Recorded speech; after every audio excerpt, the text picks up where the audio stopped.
Have you ever wished your life was a grand, epic story? A tale of heroism, fame, and fortune that people would talk about for generations? Well, be careful what you wish for, because sometimes the story that gets told isn't the one you imagine. In a dusty, forgotten corner of an old library, nestled between books of forgotten lore and ancient maps, there sat a very special book. It wasn't bound in gold or studded with jewels. In fact, it looked quite ordinary, with a simple, unmarked leather cover. But this book held a unique magic. It didn't contain stories, it wrote them. Whoever touched its cover would have their life's true story instantly inscribed upon its pages. Not the story they wanted to tell, but the story their actions had already written. One day, a man named Silas stumbled upon the library. Silas was a man consumed by ambition. He dreamt of being a celebrated hero, a figure whose name would be etched in history. He believed he was destined for greatness, even though his days were spent in selfishness, looking out only for himself, never lending a hand or showing a shred of kindness. He saw others' successes not as inspiration, but as insults to his own untapped potential. When the old librarian told him about the magical book, Silas's eyes gleamed with greed. "This is it," he thought. "This is my chance. The book will see the hero within me. It will write the epic I was born to live."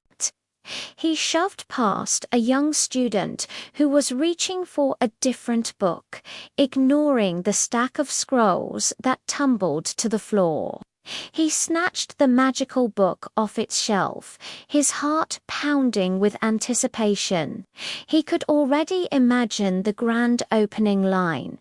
"Herein lies the tale of Silas the Great, a man of unparalleled courage and wisdom." He held his breath and opened the cover.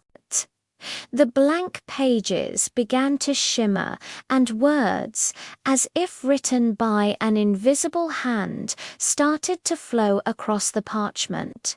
Silas leaned in, his lips curled into a triumphant smile.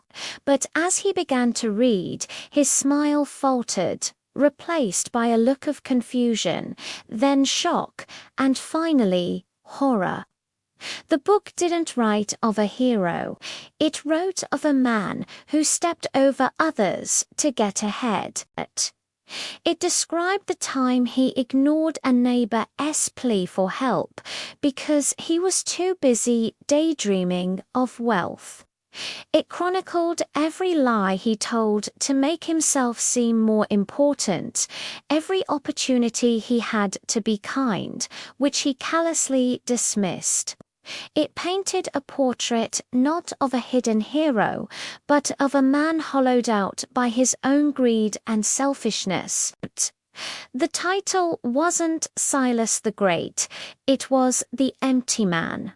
Horrified, Silas slammed the book shut. "This is wrong.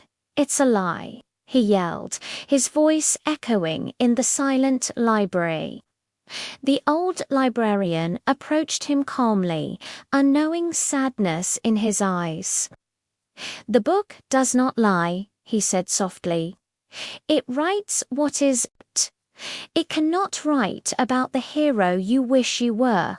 It can only write about the man you have chosen to be day by day." Silas stared at his hands, the same hands that had pushed others aside, the same hands that had grasped for fame but had never offered help. For the first time, he saw the deep, ugly truth.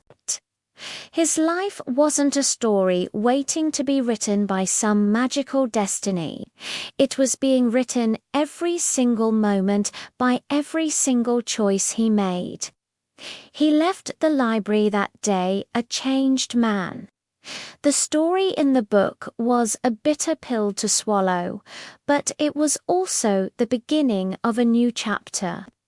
He started small, helping the student he'd pushed past pick up his scrolls, offering a genuine apology.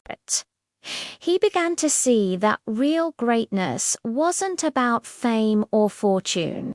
It was found in the small, everyday acts of kindness, integrity, and compassion. The moral of this story is simple yet profound. The story of your life is unwritten by your wishes, but by your actions. You are the author. Every day, with every choice, you are adding another sentence, another paragraph to your tale. So, ask yourself, what story are you writing today? Thank you so much for watching. If this story resonated with you, please hit that like button and subscribe for more tales that make you think. We'd love to have you as part of our community. See you in the next video.